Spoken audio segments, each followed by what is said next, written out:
alcoholic. He used to bleed from his varices.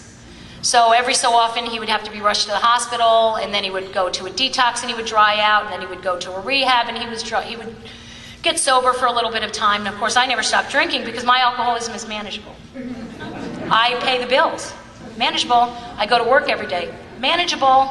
I can write a check for anything. Manageable. I have all the right clothes, all the right jewelry, I have a nice car, I have a beautiful place to live. Manageable. You can hide your alcoholism and your unmanageable life behind money for a very long time. And that's what I did, because I truly believed that he was the problem. I truly believed if he would stop drinking and he would get his life together a little bit, that my life was magically going to get better. It never occurred to me that I would have needed to stop drinking for that to occur, because I was too busy blaming him for everything. Eventually, if you are in a sick, toxic relationship like I was, and you are being abused like I was, you yourself become an abuser, and I did. I became verbally abusive. If he hit me, I hit him back, and it was usually with a large piece of furniture. He was so unpredictable that I used to, at night, I would stop, on my way home from work, and I would stop at a drugstore, Walgreens or whatever they were back then, Rite Aid, I think we had in New Jersey, and I would buy over-the-counter sleeping pills, and I would crush them. And I would put him in his drink. I didn't know that I could have killed him. I was just trying to buy a peaceful night. Because it could have been a peaceful night, or something could have triggered him off, or the wrong thing could have been on television. So I never knew how my night was going to go. I lived in that unpredictability. Eventually, I'd had enough. He had made a variety of threats to me. He was going to kill my family. It wouldn't have bothered me, I don't think, if he said he was going to kill me, but he was always going to kill somebody I hurt. It's kind of like the mob. We're not going to hurt you, we're going to hurt your family. And I was so busy hiding my life from my whole entire family that I believed him. And I was so sick that I couldn't think for myself. And I stayed where I shouldn't have stayed. But I made a choice to stay there because I was afraid you would see me for who I really was. I was afraid the truth was going to come out. And Rose wasn't the delusional character that she had built you to believe that she is. Although my parents went to Florida to live, eventually when I was 25 years old and he had come out of one of these rehabs, he decided he was going to go to Alcoholics Anonymous and he was going to get saved and life was going to be better, and I was like, whatever, great. And he asked me if I would go to a meeting with him. And I was 25 years old at the time, and I said, okay, great, I'll go, because that's what a good woman does. She stands by her man, because he's obviously got this big, bad problem. And I went to my very first meeting of Alcoholics Anonymous with him, and it was a speaker meeting. And I remember it, there was a woman there, her name was Debbie B., and it was in a hospital in New Jersey. And she got up there, and she introduced herself, and she started telling her story. And I didn't know that that was my first identification with another alcoholic. All I knew is she was talking about the way I felt my whole life. She was talking about situations that she wasn't able to handle when she drank, how her life went when she drank, and it was me. And I never thought I had been the problem. And after the meeting, she came up to me, and she did that very thing we're supposed to do. We are responsible. When anyone anywhere reaches out for help, and I didn't reach out for help, she just knew. She could see it, probably because I was crying, that I was in so much pain. And she did what we're supposed to do, and she put the hand of AA out there and said, you don't have to live like this anymore. There's a better way. And she tried to help me. She became my sponsor. She dragged me to meetings. She said, don't drink and go to meetings. I didn't realize that was like a complete sentence. I drank and went to the meeting. I drank after the meeting. I drank. And she would grab me by the back, and she would say, you are so willful and defiant. Until you become willing and reliant, you will never get sober. And she was right. I fought everything. I didn't want anything to do with these kooks in AA. And I sat there and I rolled my eyes, and eventually she said, you need to go to rehab. And I did. I went away for a 28-day program. I found myself, I found God. I got the chip that said you're going to live for the rest of your life sober. I got out, and within 2 months I was drinking again, and so was the man I was living with. Because if you don't do the things that they say to do, you're destined to repeat the things that, nothing changes, right? Sure enough, both of us are drinking again, the violence starts again, the neighbors are calling the cops, and I never told my parents that I'd relapsed after I got out of this rehab. I let them believe that I was sober. And it wasn't so hard when they're in Florida, I'm in New Jersey. You don't call them when you're drunk. Call everybody else when you're drunk. You just don't call mom and dad. What I didn't know was that every time the cops were called and came to my house for domestic violence, it was printed in the newspaper. And my brothers read the newspaper. And my brothers called my parents. So they knew. They knew all along. But they were waiting for me to tell them. And I wouldn't tell them. I would deny it. Oh, everything's good. It's great. Everything's wonderful.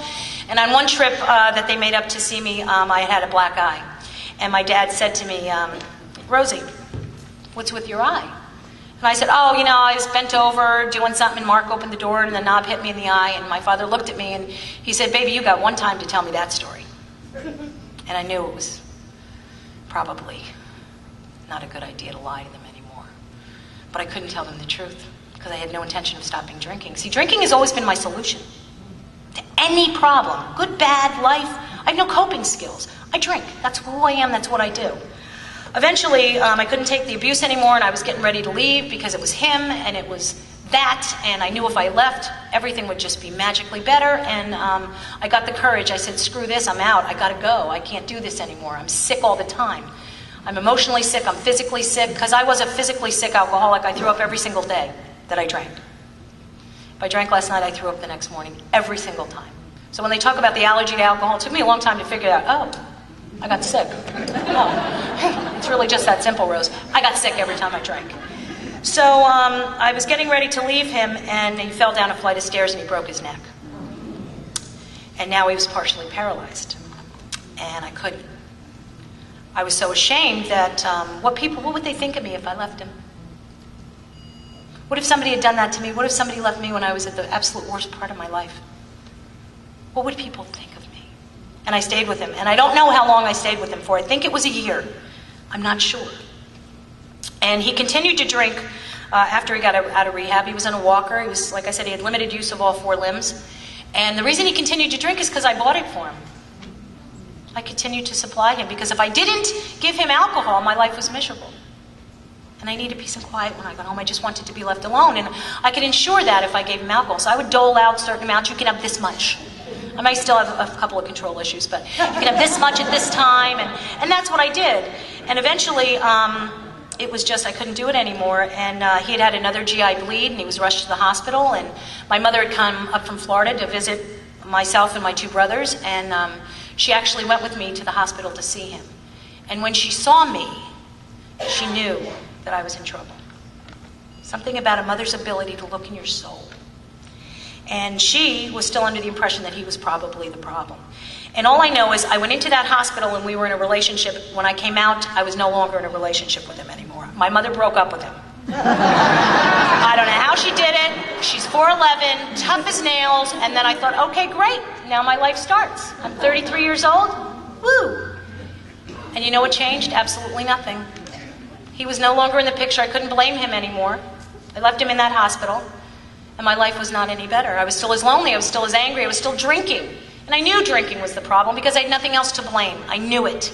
I knew my alcoholism was the root of my problems, but I couldn't stop. I didn't know how to stop. I used to tell myself on the way home from work, whatever you do, don't stop at the liquor store. I'd be in the parking lot. Whatever you do, don't go inside. I'd go inside, and if it was going to snow, I'd buy 4 bottles. And a carton of cigarettes. God forbid I get stuck in a snowstorm and I don't have booze. And then I get home and I'd pour the drink, and my drinks were 20-ounce Solo cups. That much whiskey and a little bit of Sprite on top with a straw because it's 1 sip. The whole thing is 1 sip. That's how much of a pig I am when I drink. There's nothing nice about me when I drink alcohol. And sometimes I'd throw it up and I'd drink it right back down until I could calm myself. I couldn't drink during the day, not because I didn't want to, but because I was so physically sick from the night before. And my drinking just kept getting worse and worse. I wet the bed every single night. I don't think I ever slept. I passed out. I don't remember the whole decade of the 80s. I'm a huge blackout drinker. So I knew the problem was alcohol, but it never occurred to me that I could have a life without it. That's all I knew. I was so sad. I was so lonely. I was so desperate. I started hanging around with some people that I worked with who were much younger than I, and they were kind of social because I was not a social person. I was a closet hermit alcoholic. And I didn't do anything. I didn't go to the movies. I didn't do anything. And I started doing little things. Like I'd go to the movie at 10:30 in the morning with me and a 6-year-old watching Free Willy, you know. And she'd say, lady, it's going to be all right. Don't cry. And I'm like, in the back aisle. And then maybe I'd go shopping. But I'd have to be home at 4 o'clock because Florida Talks, that's go time. That's when it starts. Because I couldn't start too early because I'd pass out too early and then I'd be up in the middle of the night. My life, alcohol dictated if I did it, if I didn't do it, it dictated every single thing I ever did. So I started hanging around with these people and they'd ask me if I wanted to go out one night. And I didn't do that. I wasn't a bar drinker for a variety of reasons. I don't like bar drinks. They're little. I can't drink the way I want to in public because I have truly live in this bubble where I don't think anybody knows I'm an alcoholic. Because I hide it. I didn't realize that when you drink that much whiskey, it's got to come out somewhere. I probably smelled like a friggin' brewery every day at work, but I'm so busy spraying Victoria's Secrets and Bath and Body Works all over me, I don't think they smell it over the pear, you know what I mean? It's whiskey! So, but I was delusional and I didn't think anybody knew, but whatever. So I decided to do what I don't ever do, and I decided to go out socially with some friends. And it was November 25th, 1998, and it was the night before Thanksgiving. And being an older woman, I think at this time I'm around 35, somewhere around there. I didn't know that the night before Thanksgiving was a very big night out in the bars. All the kids come home from college. So when we got there, and we got there about 9 o'clock at night, it was crowded, it was packed, you couldn't get near the bar, so I'm miserable. Because I don't like people, because I'm a social misfit, I don't want anybody touching me. And the fact of the matter is I wasn't having a good time because I couldn't drink the way I wanted to drink.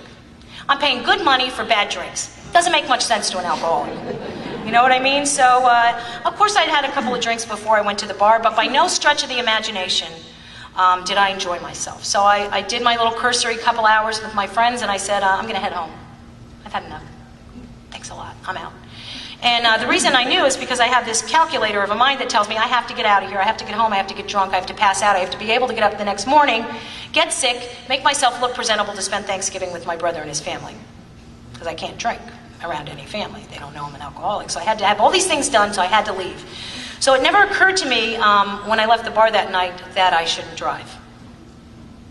I'm a professional alcoholic. I've had a couple of drinks. I'm not impaired at all, in my personal opinion. So, which doesn't matter at all. And so it never occurred to me when I put the key in the ignition and started to drive away that that was a bad choice. And I'm cognizant of making that choice. I wasn't too drunk to make that choice. I knew what I was doing. I got in the car and I started to drive home, and I almost made it home that night. Almost. I lived 17.3 miles from this bar, and I was literally around the corner from my apartment. And I dropped a cigarette. I was smoking at the time. And I lived in a very rural part of northwest New Jersey. It was like a country road. No sidewalks, no streetlights. It was a rainy night. And when I bent over to pick up my cigarette, I hit something. And I thought I hit a deer. And I never stopped. And I didn't check. I kept going. And one of the reasons was because I was instantly afraid of whatever it was. And that the police station was about 100 yards down on the left-hand side, because that's the way my life is. If I'm going to hit something, I'm going to do it almost right in front of the cop shop. So I never stopped. Turned the corner, pulled my car into the parking lot and went inside. When I'd hit what I truly, and I'm being honest when I say this, I truly thought I hit a deer, because I lived in that part of an area. Lots of deer, there was even brown bear. I mean, it was kind of hicky where I lived. When I'd hit this, my windshield imploded. And it was raining that night. So when I got in and I got into my apartment, I was talking to a friend of mine. I said, I hit a deer a couple streets up and my windshield imploded. I need to put something over my windshield. And he said, I have a tarp in the garage.